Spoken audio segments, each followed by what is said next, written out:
So what changes when everyone from planner to driver works with the same real-time information?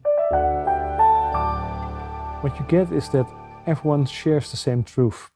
They know what the progress is and they know how to act on that. So when someone is falling behind, it's easy to know what to do. And our software makes it possible to share that information to each other, and you can cooperate in each other's route. So we have a system, it looks a bit like Pac-Man. You probably know the game from your youth. We can invite another snapper into the same route, and together they can finish the route. That makes it really easy to do because you get real insight of how to cooperate. It's not like you have to invite someone and say, oh, from the station you go to the left and I go to the right. That's difficult because people might not even know left from right. And with our software, it's really intuitive. Very good. And how does that work with ad hoc requests?